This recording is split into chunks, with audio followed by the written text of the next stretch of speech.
โน่จำโค่นแล้วโค่นแล้วหมดนี่ข้าวโดได้จักชอบบ่เฮ้ยมาเด้อมาข้าวแรงนำกันได้แซ่บๆเลยฝีมือแม่อีน้อยอุ่นแล้วแซ่บขนาดทุกคนเลยชิมคำเลิกกันขึ้นเยอะอีอยู่ชิมต้มบันตัวนี้โคกีมันยอดต้มก็แซ่บสองทางติดต่อมนต์ซ้อเสียงผู้ไทยคนมาเบิ่งโมหนได้เป่าเข้าลายหึนเอาหึนมาตะไว้นี่ก้อนเนาะเข้าเลยเราเลยเผาปกเฮ้ยเฮาเบิ่งก่อนเฮ้ยเผาปกเฮาเบิ่งได้โอ้ตัวลึกเนาะเนาะเนาะโน่จำโค่นแล้วโค่นแล้วโมหนนี่ข้าวโดได้จักชอบบ่เฮ้ยข้าวโดได้50ลมเท่าชุก้อนแล้วนะ50เลย50ชอบแต่ว่า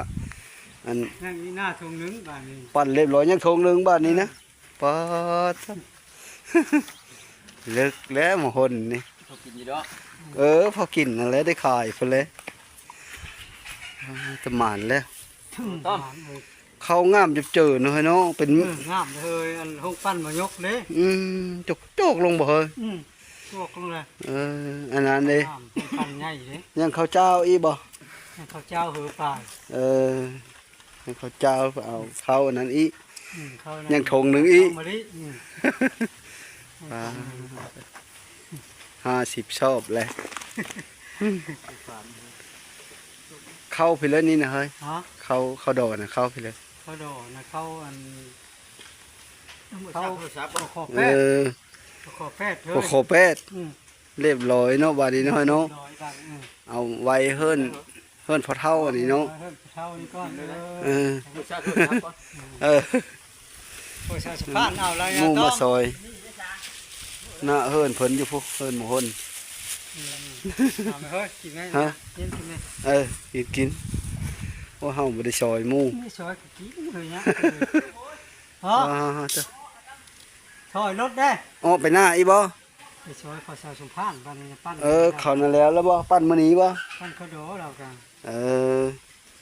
เขายุ่งมากนี่ได้โอเคขอบใจเฮ้ย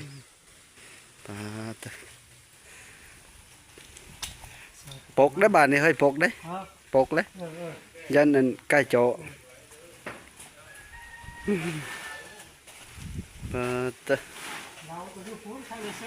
ผู้หน้าเราก็ที่วางคะแนนอยู่ผู้เสื้อยาตามันแห้งสักก้อนนะมันทะเลแห้งคัก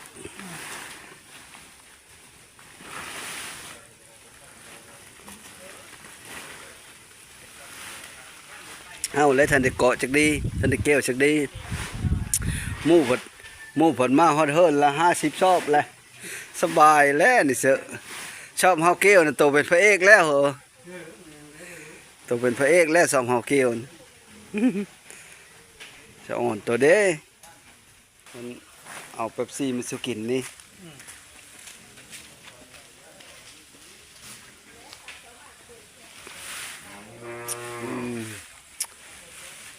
มีหุ้มจำบ่เฮ้ยเอาตัวนี้ปึ๊บไปอีเนาะแม่นเลยมืออื่นก็ปกอี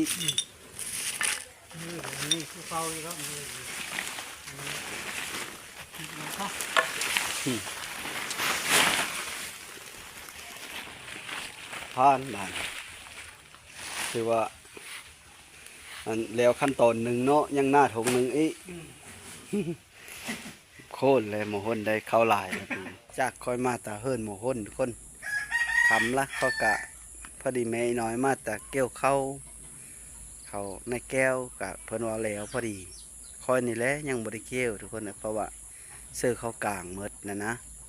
มู่เนี่ยเกี่ยวเซลนะทงนาลงผู้เข้าทงนาลงแคมเฮิรนคอยนี่พูดอะไร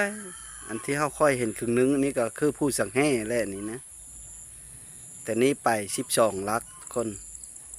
12 กิโลฮอดเลย ผู้สังเฮ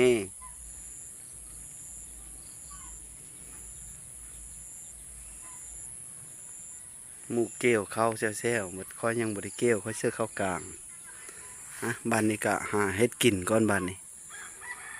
ลูกลาซื้อปลามาจากตลาดซื้อปลานิ่นโอ้หน้าน้องมีม่าหน้าปูหน้าพากันเกี้ยวอยู่ปุ๊บ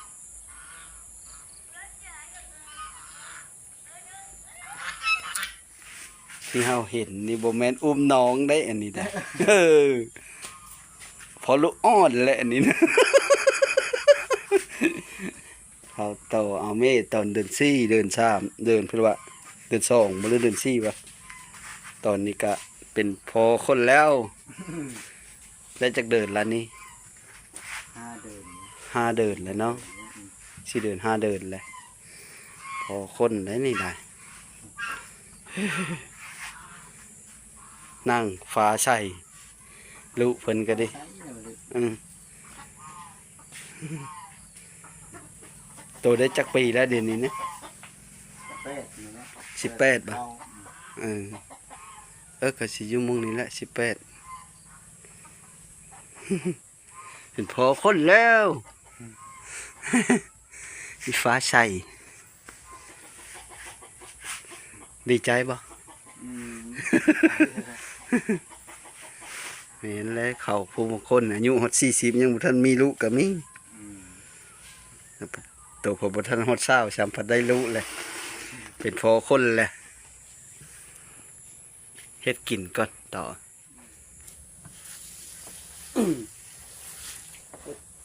เฮ็ดกินนั่นก้อยป่าทุกคนนะตอนนี้ตัวบักใหญ่กินน้ำกันเด้อ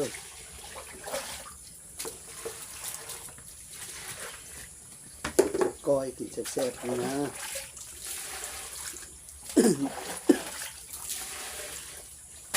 ว่าซื้อมาจากตลาดเลยเฮ็ดก้อยกินเนี่ยเพิ่นก็ดังไฟนึ่งข้าว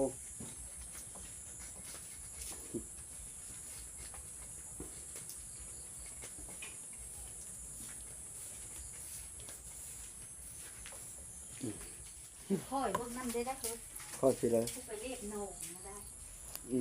เบิ่งไอ้กี้เด้อเด้อ ยินดีเป็นลูกพวกนั้นคือเรียบร้อย ติวและแหลนก้น เลยซาเรื่องน้ำเรือซาเพื่อหากตัวเพื่อนเลิศนี่อาจิจ้อยหน่อยจริงอาจิจริงหน่อยหน่อยอาจิจ้อยหน่อย เปิดกระลับจ๋าได้จุ อาจิจริงหน่อยหน่อยอาจิจ้อยหน่อย ตาชี โย เบอ อีฟ้าใส่ ตา เด้ ชีเบอเบอร์เห็นเนาะอีฟ้าสงสัยมันจะนอนและอันนี้เชียว จะนอ อี น ฟ้าตั้ง มีได้นอน อีฟ้า ฮ่าน้าว่าวเพิ่นก็จะดมอย่างนี้ แล้วก็มีกุ้งมาจะชัวเอาค่อยๆแบบนี้ ยิ้มเฉยลงเงินเลย เฮ้ย จ๊ะ เอ้ย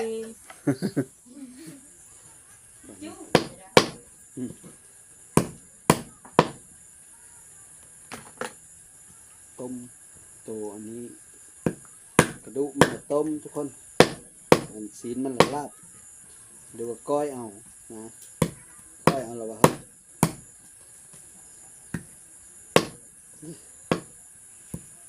เดี๋ยวไปกินตัวหึงแล้วเยอะแซ่บๆจากบ้านนี่นะ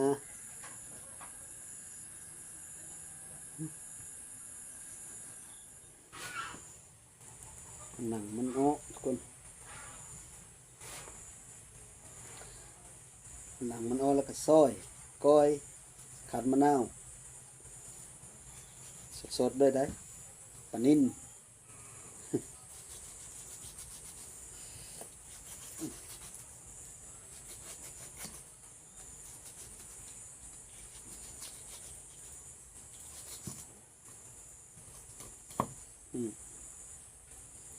มีเล่นหนังมันกินเข้าอ้อแล้วก็มักซอย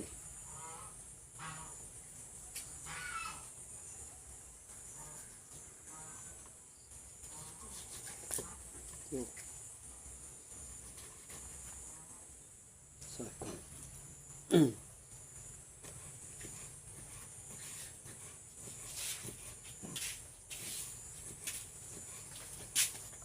ได้บ่มะนาว มีโน่ยหนึ่ง มีหน่วยหนึ่งพอบ่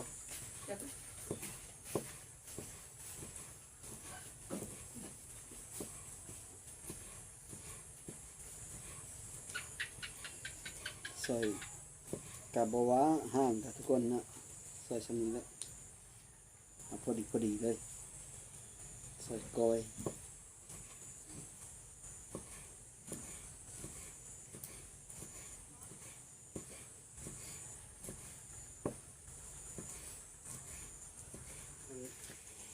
ซอยปลาแล้วกลับมาซอยเข้าก่อนทุกคน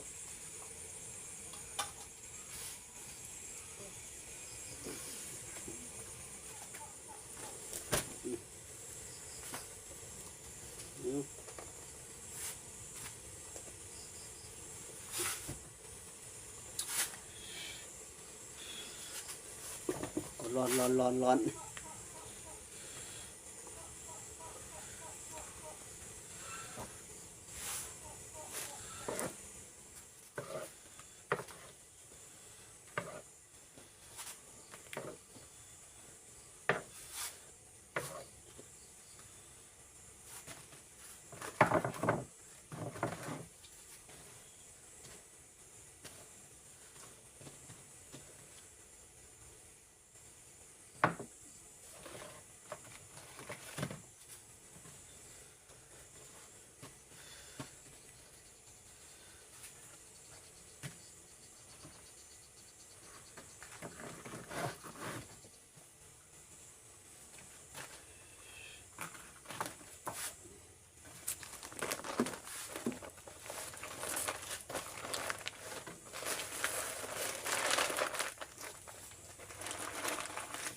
ค่ะหรือว่าโหมะ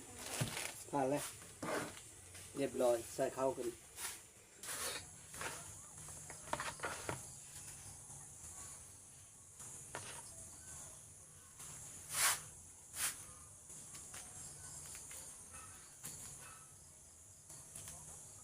ใส่เครื่องหอม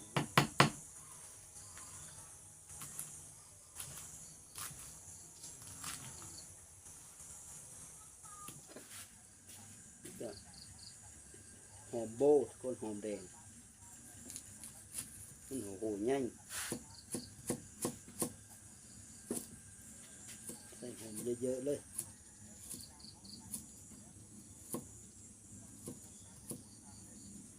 ไปเอาผักกับชักกะมาทุกคนนะดอกแค่เอามาโลดอกแค่แล้วก็นี่ก็คือปลาที่เต็มสีก้อยกับหอมพริกจี้ต้มตัวนี้โคฟีมัน กู นี่เตะเฉยเลยน้ำมัน บ่มันอันคูดนี่แล้วมันมา เออ แล้วมือ แชบแล้วได้หันเลยหอกขี้มันปิดใส่เกลือใส่แป้งโน่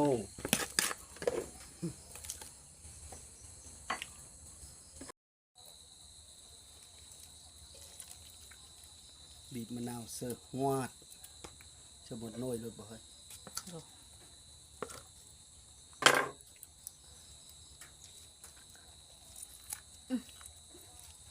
จะหมดน้อยเลย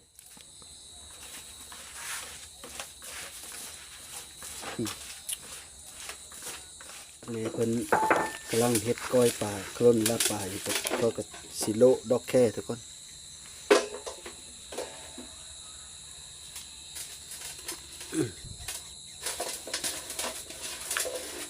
ดอกแค่บ่ได้ซื้อดอกไปเอาอยู่เด้อเพิ่นยายแก้วนี่หลายเอาบงมันลง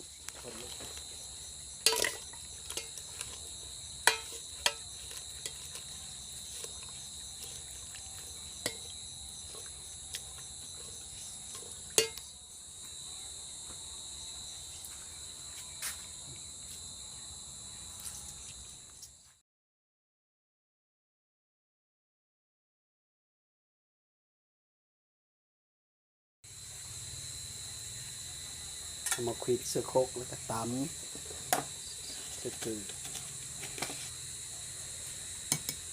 ใส่แป้งนู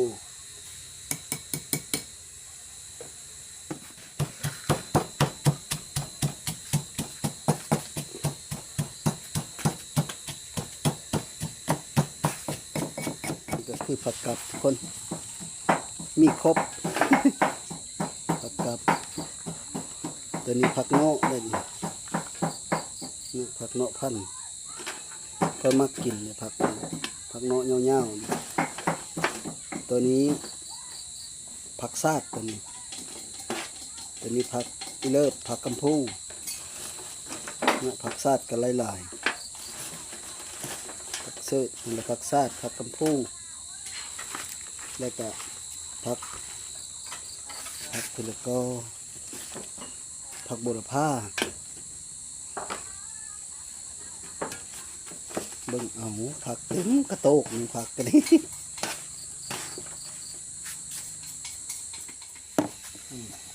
เป็นครบเป็นเม็ดเลยโค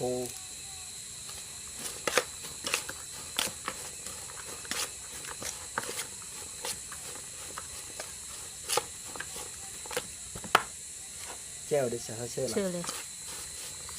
เชื่อได้หลายเลยจำเต็มเลย จำไปแล้วนี่นมแก้วนี่ก็โทยนี่ง่ายจำอยู่โทยไปเลย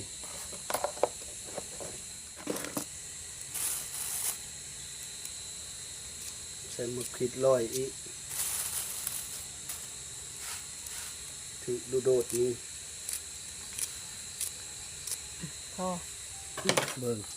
ซีมอีกก่อน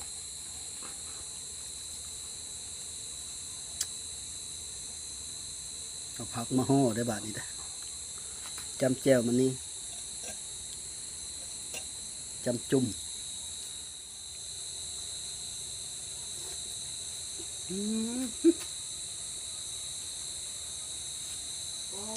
เยี่ยมจับเลยพอดีเฮ้ย เบิ้ลจะตักนี่ จับเลยตอนนี้โลผักดอกแค่เฮาก็พานเลยสุกเลยได้เหลืองเลย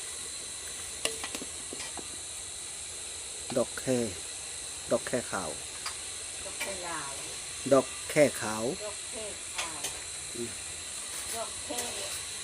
ดอกแค่ลายแนวกลับขนาดมันนะ ปลาตุ๊ลายถ้วยแต่เนาะจัดไปบัน เอาลูกต้มนะ ต้มอีกคน จำใช้กลางคืนนี่เอาตัวนี้หุ่นเทิงมัน ครับ ความ เรียบร้อยบาทปลาตึกเมนูมื้อนี้ทุกคนมาเด้อมากินข้าวแรงนำกันได้แซ่บๆเลย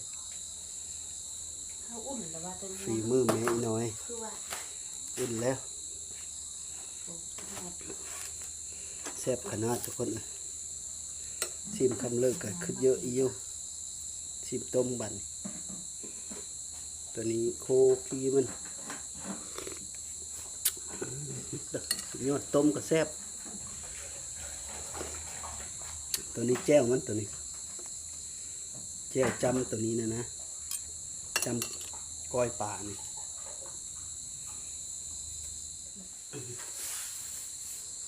มาพี่น้องกินข้าวน้ำกันเด้อกินข้าวแรงแซ่บๆเชิญพี่น้องกินข้าวน้ำได้เฮ้ย เด้อพี่น้องข้าวเด้อ รีบไปพุ่นแล้ววะ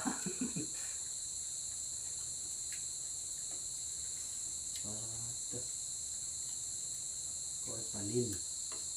ทำเล็กนี่ประมาณ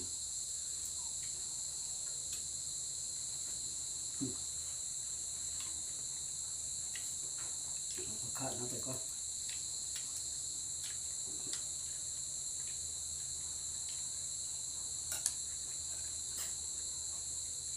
มาหน่อยแม่มลา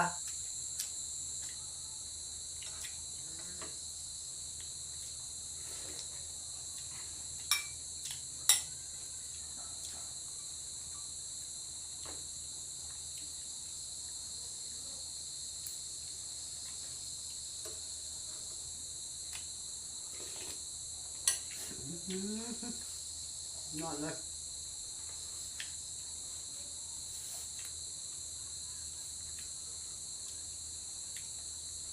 ตัวนี้ลบเราแค่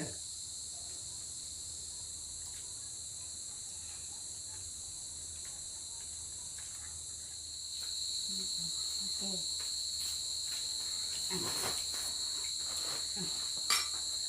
กิน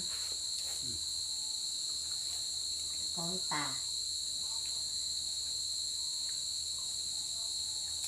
แก้วแล้วแต่ มันก็ชิมมั้ง แก้วมันนะ น้ำจิ้มนี่นี่นะว่า ก็ต้องดูไม่นั่น คือกันนะน้ำลายแต่นะไอ้เนี่ยเห็นน้อง อืม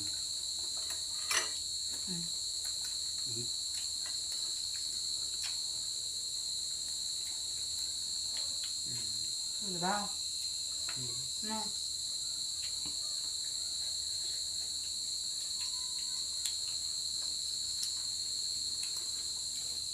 บ่งนี่น้ำนะหาไปแล้ว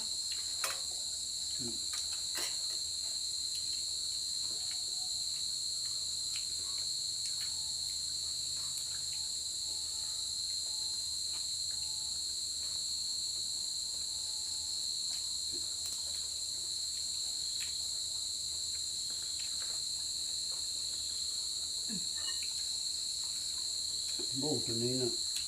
เขาไม่ติดมันหลายนะ ให้ไปเป็นมา ยัง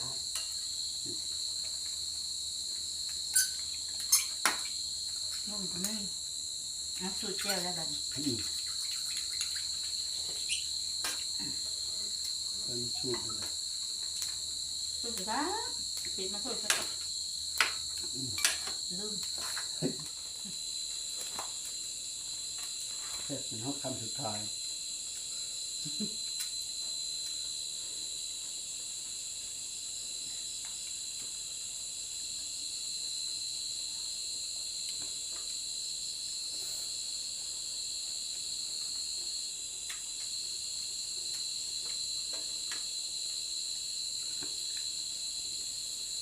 เอ้ย นี่นะ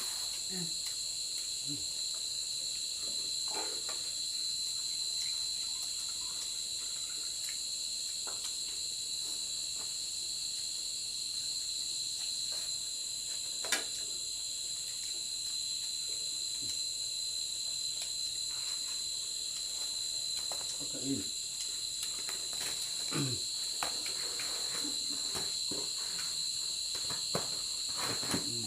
อินเลย โถกันกันดูกัน